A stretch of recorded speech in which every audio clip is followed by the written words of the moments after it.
بسم اللہ الرحمن الرحیم۔ درود پاک پڑھیں۔ اللہم صلی علی سیدنا شفیعنا نبینا مولانا محمد مبارک وسلم صلاۃ و سلام دائما علیک سیدی یا رسول اللہ صلی اللہ تعالی علیہ وسلم۔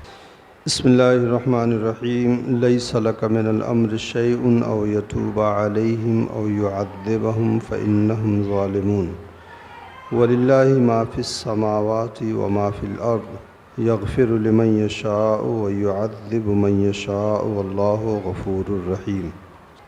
یہ بات تمہارے ہاتھ میں نہیں کہ انہیں توبہ کی توفیق دے یا ان پر عذاب کرے، فإنہم ظالمون، اس بات پر کہ وہ ظالم ہیں۔ وَلِلَّهِ مَا فِي السَّمَاوَاتِ وَمَا فِي الْأَرْضِ، اللہ ہی کا ہے جو کچھ آسمانوں میں ہے اور جو کچھ زمین میں ہے۔ یغفر لمن یشاء، جسے چاہے بخش دے، ویعذب من یشاء، اور جسے چاہے عذاب دے، اور اللہ تبارک و تعالی بخشنے والا مہربان ہے۔ جنگ بدر میں کفار کے 3 گروہ ہوئے، کچھ مارے گئے، کچھ گرفتار ہوئے اور قتل سے بچ گئے، اور کچھ راہ فرار اختیار کر کے چلے گئے۔ حضور صلی اللہ علیہ وسلم چونکہ رحمت للعالمین ہیں، اللہ کے رسول صلی اللہ علیہ وسلم کی خواہش یہ تھی کہ لوگ ایمان لے کر کے آ جائیں اور آخرت میں اللہ کے عذاب سے بچ جائیں۔ غزوہ احد میں جب نبی رحمت صلی اللہ علیہ وسلم کے دندان مبارک شہید ہوئے اور منہ سے خون کا فوارہ نکلا، تو اللہ کے رسول صلی اللہ علیہ وسلم نے ایک جملہ کہا تھا کہ وہ قوم کیا فلاح پائے گی جنہوں نے اپنے نبی کو زخمی کر دیا۔ اسی طریقے سے غزوہ احد کے 3 یا 4 مہینے کے بعد ایک واقعہ پیش آیا تھا۔ معونہ ایک جگہ ہے جو بئر معونہ کے نام سے جانا جاتا ہے۔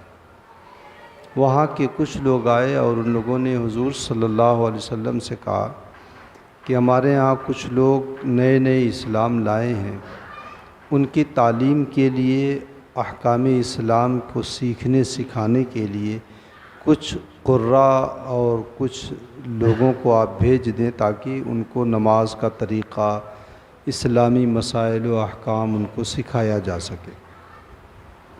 حضور صلی اللہ علیہ وسلم نے 70 قراء کرام کو بھیجا تھا۔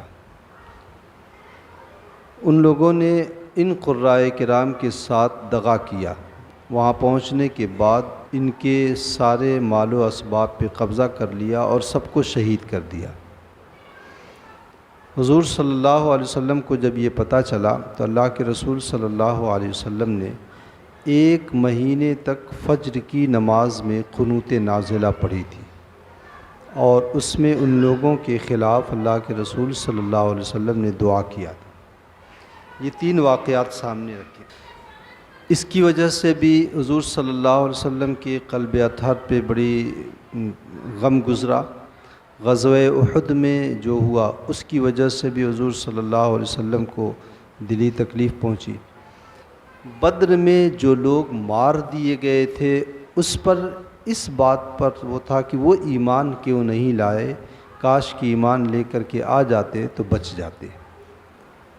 تو اس پر اللہ تبارک و تعالیٰ نے یہ آیت کریمہ نازل فرمائی اور فرمایا لیس لک من الامر شیء او یتوب علیہم او یعذبہم فانہم ظالمون۔ بظاہر اگر قرآن کوئی اچھی طرح نہ سمجھ پائے اور ظاہر آیت پر وہ جائے تو اس کو ایسا لگے گا کہ اللہ تبارک و تعالیٰ کی جانب سے معاذ اللہ حضور صلی اللہ علیہ وسلم کو بے اختیار بتایا جا رہا ہے۔ ترجمہ دیکھیں ظاہری اعتبار سے کیا ہے، تمہارے ہاتھ میں نہیں کہ انہیں توبہ کی توفیق دے، او یعذبہم، یا انہیں ان کے ظلم پر عذاب دے۔ جس کا ظاہری مفہوم کیا نکلتا ہے کہ حضور صلی اللہ علیہ وسلم کے قبضہ و اختیار میں نہیں کہ انہیں توبہ کی توفیق دے دے یا جو ہے انہیں ظلم کی بنیاد پر انہیں عذاب دیا جائے، لیکن حقیقت میں یہ حضور صلی اللہ علیہ وسلم کی عظمت شان بتانے کے لیے ہے۔ یہ بات اچھی طرح ذہن میں رکھ لیں، ہر چیز حقیقتاً اللہ تبارک و تعالیٰ کی دست قدرت میں ہے۔ ہر چیز، ہر کام، ہر نعمت یا ہر مصیبت جو بھی اترتی ہے، بندوں کو جو بھی نعمتیں ملتی ہیں، وہ سب حقیقت میں اللہ تبارک و تعالیٰ ہی دیتا ہے۔ ہاں، دنیا میں ملتی ہے کسی کے واسطے سے، کسی کے ذریعے اور وسیلے سے ملا کرتی ہے۔ جیسے بادشاہ وقت کی جانب سے اگر کسی کو کچھ ملتا ہے تو ڈائریکٹ بادشاہ نہیں دیتا ہے، اس کے وزیر یا اس کے کارندے جو ہوتے ہیں وہ لا کر کے اسے دیتے ہیں۔ تو اسی طریقے سے ہر چیز اللہ تبارک و تعالیٰ کی جانب سے رہتی ہے، لیکن اللہ تبارک و تعالیٰ اپنے محبوب بندوں کے وسیلے اور ذریعہ سے وہ بندوں تک پہنچاتا ہے۔ نبی رحمت صلی اللہ علیہ وسلم کو جب اس بات پر شدید تکلیف پہنچی تو اللہ تبارک و تعالیٰ نے فرمایا لیس لک من الامر شیء، اے محبوب یہ تیرے شان استقامت کے خلاف ہے، یعنی دین کے شان استقامت کے خلاف ہے کہ ان لوگوں کی گناہوں کی وجہ سے انہیں جو سزا ملی اس کے اوپر تو افسوس کرے، یا یہ کہا جائے کہ اے محبوب تمہاری شان رحمت للعالمینی کے یہ خلاف ہے کہ ان کے خلاف تم بد دعا کرو، کیونکہ حضور صلی اللہ علیہ وسلم تو رحمت للعالمین بن کر کے آئے ہیں۔ آپ غور کریں، حضرت موسیٰ علیہ الصلاۃ والتسلیم نے اپنی قوم فرعون اور بنی اسرائیل کے لیے جو دعا کیا تھا، بڑی سخت دعا اللہ حضرت موسیٰ نے کیا تھا، اور یہاں تک کیا تھا کہ فَلَا يُؤْمِنُوا حَتَّى يَرَوُا الْعَذَابَ الْأَلِيمَ، ان کے دل کو سخت کر دے، یہ ایمان نہ لے کر کے آئیں، ان کے اوپر عذاب اترے، جب عذاب دیکھیں تب یہ ایمان لے کر کے آئیں۔ اور اللہ تبارک و تعالیٰ نے حضرت موسیٰ علیہ الصلاۃ والتسلیم کو اس دعا سے روکا نہیں، بلکہ یہ دعا قبول کر لیا اور بعین ہی قبول کیا۔ اور تاریخ آپ پڑھیں، فرعون ڈوبتا رہا اور کہتا رہا کہ آمنت برب موسیٰ و ہارون، لیکن اس کے ایمان کو قبول نہیں کیا گیا۔ تو اللہ تبارک و تعالیٰ نے ان کی دعا کو قبول کر لیا، من وعن قبول کر لیا۔ لیکن جب حضور صلی اللہ علیہ وسلم نے دعا کیا ان لوگوں کے خلاف تو اللہ تبارک و تعالیٰ نے دعا سے روک دیا۔ کیوں روک دیا؟ اس کی کئی وجہ۔ ایک تو وجہ یہ ہے کہ اے محبوب ہم نے موسیٰ کو جلال عطا کیا تھا اور تمہیں جمال عطا کیا تھا، تو شان جمالی کے یہ خلاف ہے۔ دوسری بات، ہم نے تمہیں رحمت للعالمین بنایا ہے، اور رحمت کا تقاضا یہ ہے کہ بندوں کے اوپر رحم کیا جائے۔ تیسری بات، اللہ تبارک و تعالیٰ نے قرآن پاک میں فرمایا ہے نبی کی شان میں رؤوف الرحیم، فرمایا نا بالمؤمنین رؤوف الرحیم، مسلمانوں پر بڑے مہربان اور بڑے جو ہیں شفقت فرمانے والے ہیں۔ تو شفقت ہے، رحمت ہے، جمال ہے، یہ وہ چیزیں ہیں جو اس بات کے خلاف ہیں کہ کسی کے خلاف جو ہے دعا کیا جائے، کسی کو بد دعا دیا جائے۔ اس لیے اللہ تبارک و تعالیٰ نے فرمایا محبوب تم اس طرح کی دعا مت کرو، کیونکہ حقیقت میں کسی کو توبہ کی توفیق دینا یا ان کے گناہوں پر عذاب دینا تو یہ تو میرے ذمہ ہے، یہ تو اللہ تبارک و تعالیٰ کا فعل ہے۔ تمہاری شان اتنی ہے کہ تم ان کے لیے دعائے مغفرت کر دو، جو مغفرت کے لائق ہیں، یا دعائے ہدایت ان کے لیے کر دو۔ اس لیے اللہ تبارک و تعالیٰ نے فرمایا اے محبوب یہ تمہارے ہاتھ میں نہیں کہ انہیں توبہ کی توفیق دے یا انہیں عذاب دو، ان کی وہ ظالم ہے۔ اس سے یہ بات پتہ چلی کہ حقیقت میں ہر فعل، ہر کام اللہ تبارک و تعالیٰ کی جانب سے ہوتا ہے، لیکن مجازی طور پر ہم اسے دوسرے بندوں کی طرف نسبت کر دیتے ہیں، اور یہ نسبت کرنا جائز ہے۔ جیسے زمین سے فصل اگتی ہے تو ہم کہہ دیتے ہیں کہ اب کی مرتبہ تو جو ہے خوب بات ہماری زمین نے خوب غلہ دیا. تو غلہ تو اللہ تبارک و تعالیٰ نے پیدا کیا، زمین کے بس کی بات تو نہیں ہے کہ زمین جو ہے غلہ دے دے، لیکن زمین کی طرف ہم نسبت کر دیتے ہیں. اسی طریقے سے ہمیں کوئی نعمت ملتی ہے، رزق مل جاتا ہے، تو جس کے ذریعے ملتا ہے ہم اس کی طرف نسبت کرتے ہیں فلاں نے میری بڑی مدد کیا، میری پریشانی کو دور کر دیا. دور تو حقیقت میں پریشانی اللہ تبارک و تعالیٰ نے کیا ہے، یا مدد تو اللہ تبارک و تعالیٰ نے کیا ہے حقیقت میں، لیکن اس کی نسبت بندے کی طرف کر دی جاتی ہے.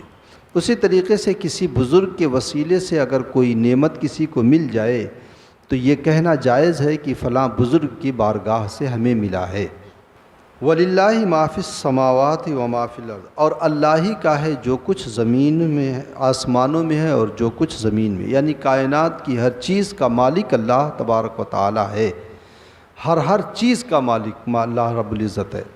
لیکن اس میں بھی دیکھیں، ہم اپنی پراپرٹی کو کہتے ہیں میری ہے، یہ فلاں کی ہے، یہ فلاں کی ہے، یہ بلڈنگ فلاں کی ہے، حالانکہ مالک تو ہر چیز کا اللہ تبارک و تعالی ہے. تو یہ جتنی نسبتیں ہیں یہ سب مجازی طور پر ہیں، حقیقت میں اللہ تبارک و تعالی ہی مالک کائنات کی ہر چیز کا. یغفر لمن یشاء، جسے چاہے وہ بخش دے اور جسے چاہے عذاب دے، اور اللہ تبارک و تعالی غفور الرحیم ہے.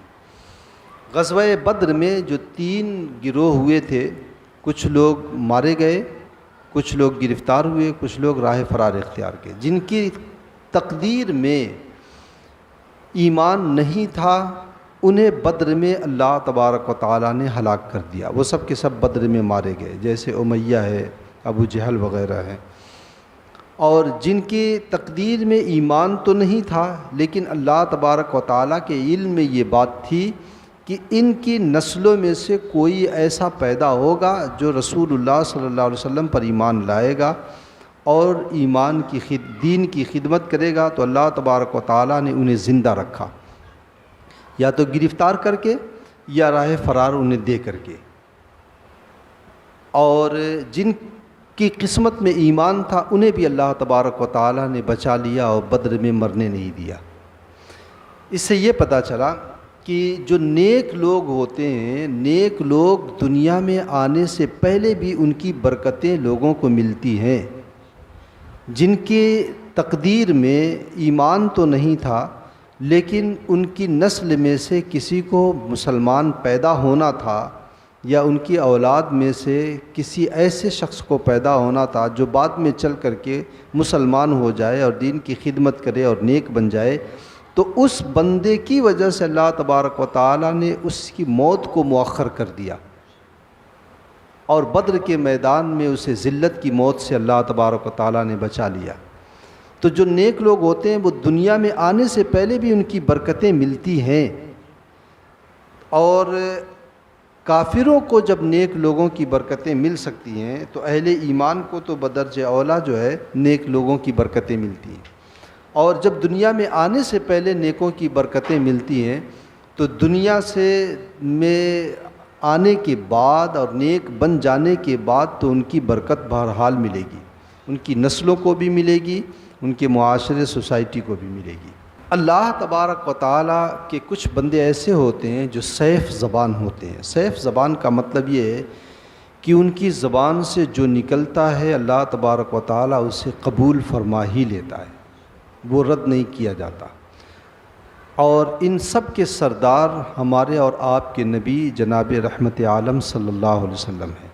آپ سے زیادہ سیف زبان مخلوق میں کوئی بھی نہیں.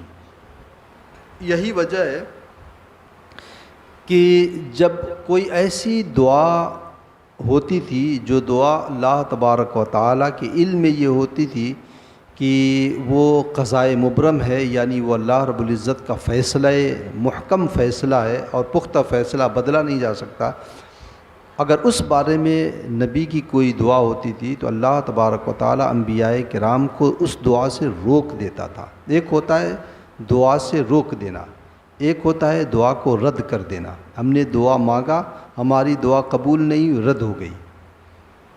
تو یہ جو رد کر دی گئی ہے اس میں ایک طرح کی یہ کہہ لیجئے کہ دعا کرنے والے کی سبکی ہے، لیکن جس کو دعا سے روک دیا جائے تو اس کا مطلب یہ ہے کہ اس کی عزت مقصود ہے کہ ایسی دعا نہ کیا جائے، تاکہ رد کا مسئلہ ہی نہ آئے۔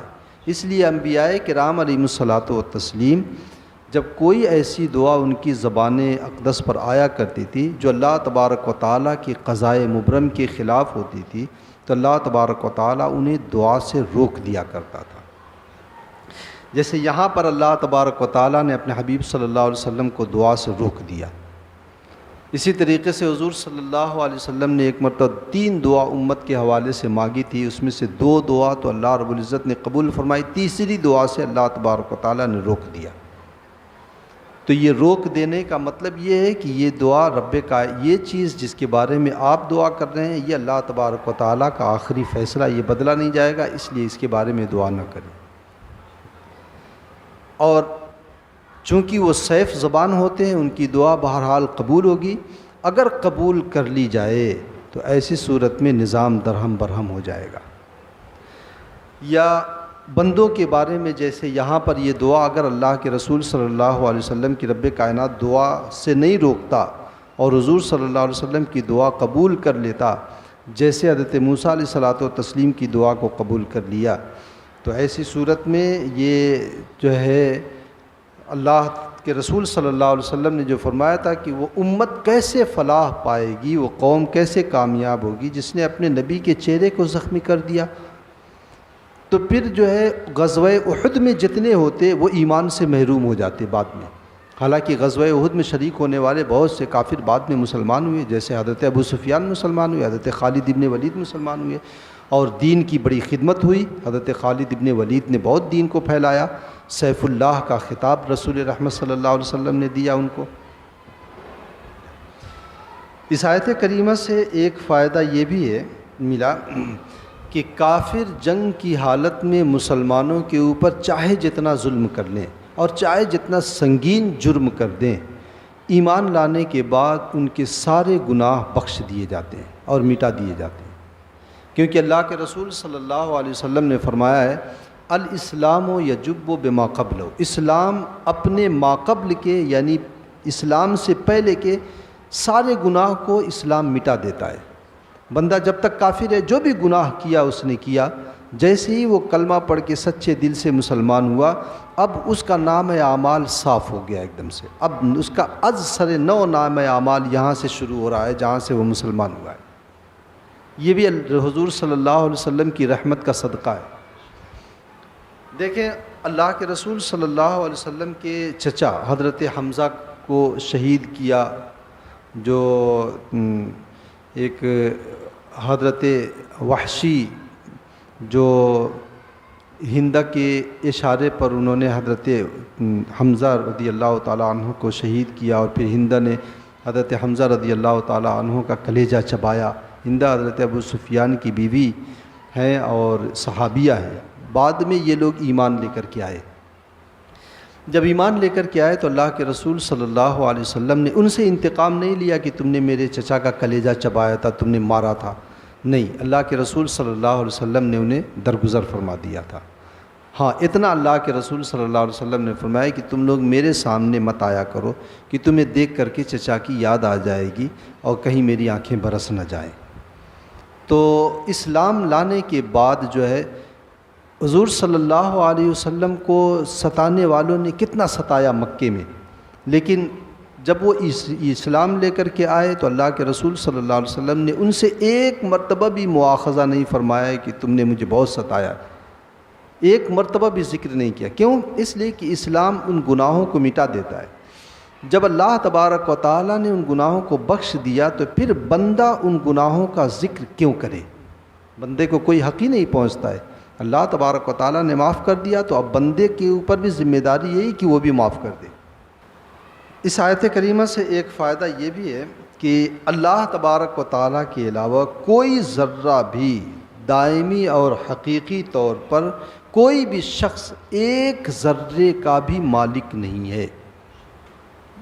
حقیقی طور پر کوئی بھی ایک ذرے کا مالک نہیں، جو بھی مالک ہے مجازی طور پہ مالک ہے اور وقتی طور پہ مالک ہے۔ جب تک وہ زندہ ہے تب تک مالک ہے، مرنے کے بعد سب اس کی پراپرٹی بھی آنکھیں، روح نکلی نہیں کہ اس کی پراپرٹی اس کی نہیں، اب بند ہو گئی، باقی دوسرے لوگوں کی ہو گئی، اس کے ورثہ کی پراپرٹی ہو گئی۔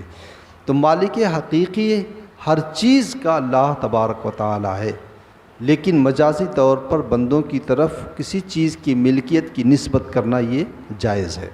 اللہ تعالی ہم تمام لوگوں کو اپنے حبیب کی رحمتوں کے سائے میں رکھے۔ اللہم صلی علی سیدنا شفیعنا نبینا مولانا محمد مبارک وسلم، صلاۃ و سلام علیک سیدی یا رسول اللہ صلی اللہ علیہ وسلم۔ اللہم ربنا تقبل منا انک انت السمیع العلیم وتب علینا انک انت التواب الرحیم، وصلی اللہ تعالی علی خیر خلقہ ونور عرشہ وقاسم رزقہ محمد وعلی آلہ واصحابہ اجمعین برحمتک یا ارحم الراحمین۔